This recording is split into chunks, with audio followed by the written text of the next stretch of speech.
मुद्रा 3 बार।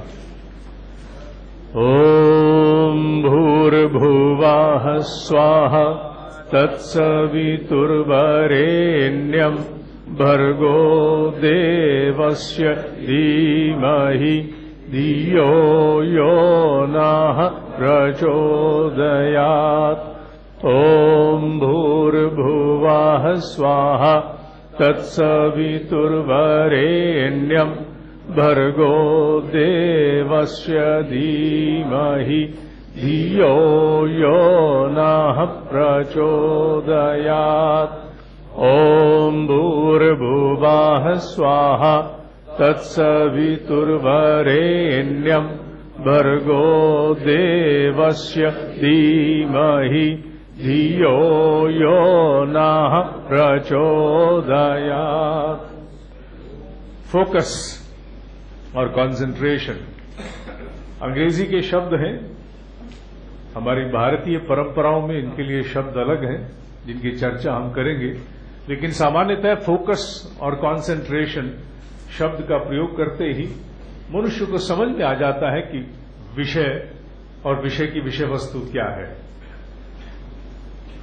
फोकस अर्थात किसी से कहना कि खिड़की की ओर झांको, आकर्षित करना, और कंसंट्रेशन खिड़की में टकटकी लगा के देखो। इन दोनों में विशेष भेद नहीं है, केवल एक चरण का भेद है।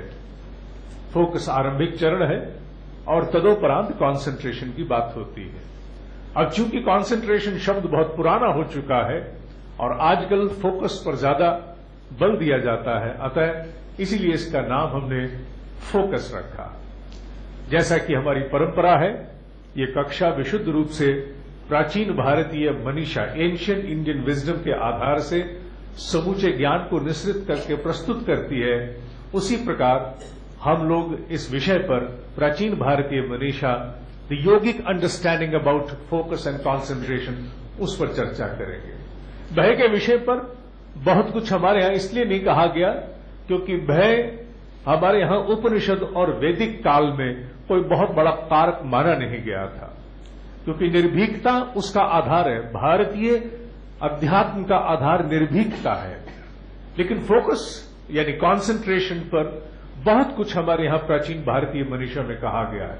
इतना कुछ जिसे समाने के लिए समूचे वेद उपनिषद सभी जुट गए।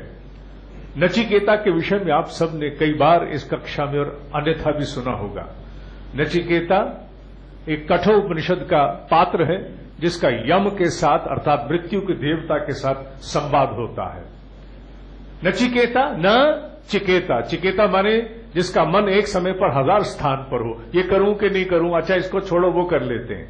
न चिकेता जिसने एक बार ठान लिया उसके पश्चात उसके पास कोई और विकल्प नहीं है, 1 वे टिकट है, उसे न चिकेता कहते हैं। तो बिल्कुल स्थिर हो गया, स्थिर बुद्धि, स्थिर मन, स्थिर प्रज्ञ आरूढ़ हो गया, उसे नचिकेता कहते हैं।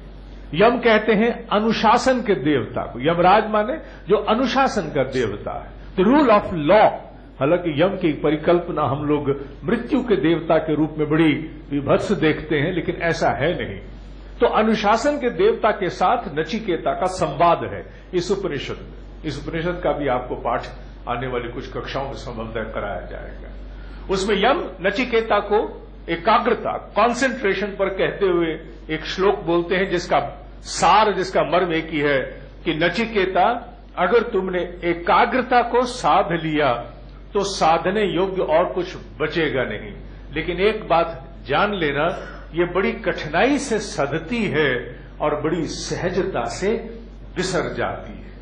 इसे जितनी कठिनाई के साथ सहेजा जाता है, इसे साधा जाता है, उससे कहीं कम समय में इसका व्यतिरेक, इसका बिखराव भी हो सकता है। इसलिए नचिकेता पूरा ध्यान लगा करके इस सिद्धि को प्राप्त करना और सतर्कता पूर्वक अपनी दिनचर्या को बरतना, जिससे तुम्हारी अवस्था का क्षय न हो, तुम्हारे हाथों से अवस्था नहीं जाए।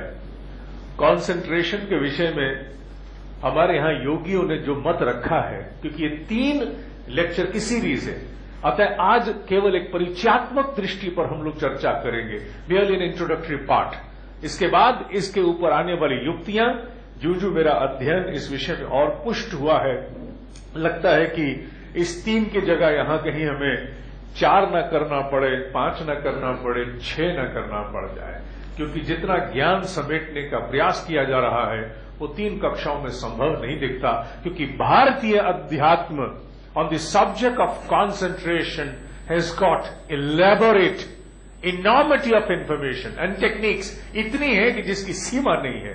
अनेकों स्कूल ऑफ थॉट हैं जो अपने अपने प्रकार से मनुष्य को एकाग्रता सिखाने की चेष्टा करते हैं। उन सबको किस प्रकार हम लोग समाहित कर सकें, जन सामान्य के समक्ष वो सूचना कैसे परोसें, हो सकता है कि ये 3 के स्थान पर हमें संख्या बढ़ानी पड़े। योगियों का मत है कि एकाग्रता, द कॉन्सेंट्रेशन, वो केवल उतने ही विषय को नहीं साधती जितने की हम पदार्थ जगत में मानते हैं। वैसे तो इस जगत की कोई भी सिद्धि अवस्था या उस लोक की कोई अवस्था केवल और केवल एकाग्रता का ही परिणाम है। ये बात जल्दी से समझ में आ जाए तो अच्छा, अन्यथा कई जन्म लगाने के बाद की समझ में आती है। इस जीवन की सिद्धियां यहां तक कि अगर मनुष्य के पास कोई कर्म का संचय है, ऐसे कर्म का संचय जो मनुष्य को आगे नहीं बढ़ने देता, अतीत के जन्मों के किए गए कुकर्म जब संस्कार बनकर के बाधा बन जाते हैं, मनुष्य को प्रगति नहीं करने देते, एकाग्रता के बूते संघर्ष करता हुआ व्यक्ति उन्हें भी पूर्णतः निर्मूल कर सकता है। यश चाहिए, विद्या चाहिए, संपत्ति चाहिए अथवा आत्मानो मोक्षार्थ, सभी कुछ एकाग्रता से ही जन्म लेता है। एकाग्रता नहीं तो कुछ भी नहीं। और अगर कहीं अतीत के पुण्य से, अतीत के सत्कर्मों से ऐसे सौभाग्य की अवस्था आई कि मनुष्य को बहुत कुछ प्राप्त हो गया, लेकिन उसमें एकाग्रता विकसित नहीं हुई, तो क्या होगा? भाग्य आएगा, फलित होगा, बहुत कुछ आएगा, परंतु सब बिखर जाएगा, छितरा जाएगा और मनुष्य सारी पूंजी खर्च के छूछ का छूछ, खाली पॉकेट यहां से जाएगा। और अगर एकाग्रता है तो मनुष्य उस संचय को, जो सत्कर्मों का संचय है, उसे बढ़ाते हुए आगे बढ़ सकता है। तो one thing must be deeply understood, anything and everything on this planet, of this planet, of माने OFF, ऑफ नहीं, on this planet and OFF, of this planet, उस सभी कुछ एकाग्रता का ही परिणाम है। इस पर योगीराज अरविंद कुछ ऐसा मत रखते हैं जो योगियों का ही मत है। उनका नाम का मैंने इसलिए उल्लेख किया ताकि आप उन संदर्भ को गूगल देवताभ्यो नमः के माध्यम से टटोल सके, इसीलिए मैंने उनका उल्लेख किया। अरविंद कहते हैं कि एकाग्रता केवल इस विषय के लिए नहीं है कि जो सामने है उसे हम ध्यान से पढ़ें।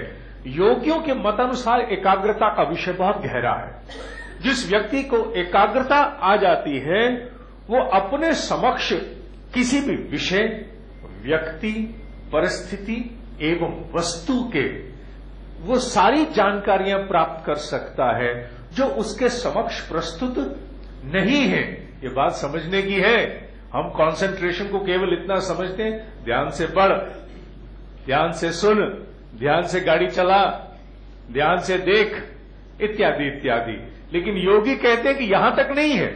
अगर एकाग्रता की पराकाष्ठा विकसित होती चली गई, आवश्यक नहीं कि आपको पता हो आप में विकसित है। बहुत सारे लोग, बहुत सारे वैज्ञानिक जो एकाग्रता में दक्ष हैं, वो केवल अपनी एक छोटी सी दृष्टि किसी विषय पर डालते हैं तो उस विषय से संदर्भित अनेकों प्रकार की जानकारियां उन्हें अपने भीतर स्वतः ही प्राप्त होनी शुरू हो जाती हैं।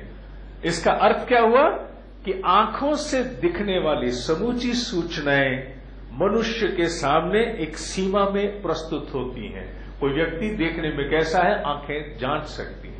मुंह कैसे बना रहा है, आंखें देख सकती हैं। लेकिन अगर आपको एकाग्रता की कुछ ऐसी अवस्था प्राप्त हो गई तो आप उस व्यक्ति के विषय में और भी बहुत कुछ जो आपके समक्ष नहीं लाया जाएगा, ना वो व्यक्ति बताएगा, ना कोई अन्य बताएगा, लेकिन आपके पास वो समूची जानकारी भाव रूप में प्रकट हो जाएगी।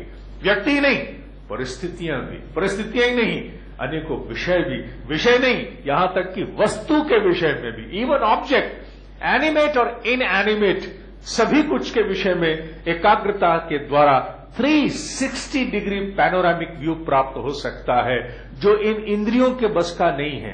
आंख, जीभ, कान, हाथ इत्यादि बहुत सीमित जानकारी जुटा सकते हैं। इनकी सीमा आंख, नाक और हाथों के स्पर्श से और कान से बहुत कुछ छुपाया जा सकता है। अल्ट्रासाउंड हम कहां सुन पाते हैं? हजारों तरह के अल्ट्रासाउंड है, सुन पाते हैं। आंखें कितना देख पाती हैं? बहुत थोड़ा। इन आंखों को छलावा देने के लिए तो पूरी फिल्म इंडस्ट्री काम करती है। स्थिर चित्र को गति से आंखों के सामने चलाती है तो वो छलावा हमें चलता हुआ दिखता है।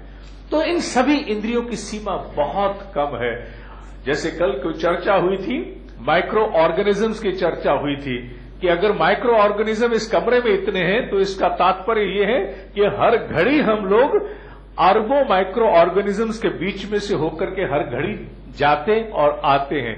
इतने नहीं, केवल माइक्रो ऑर्गेनिज्म नहीं, there are other many kind of entities जिनके भीतर से हम होकर के हर घड़ी जाते हैं। हमें बोध नहीं।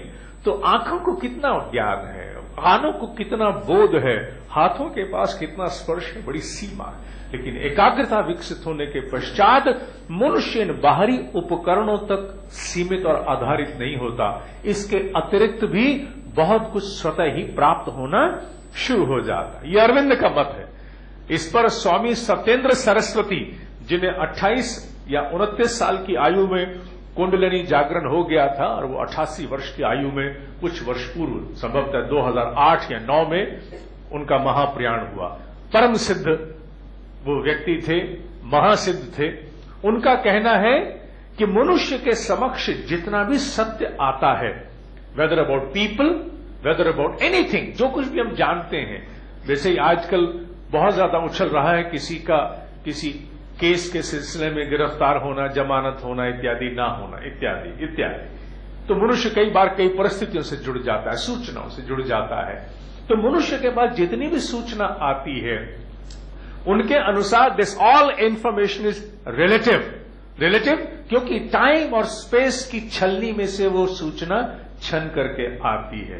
मनुष्य एक समय पर कहां रहता है? हम एक काल में हैं और काल के साथ महाकाल में है। महाकाल अर्थात स्पेस, उसे हम कह सकते हैं। We exist in time and space, और टाइम एंड स्पेस की अपनी छलनी होती है।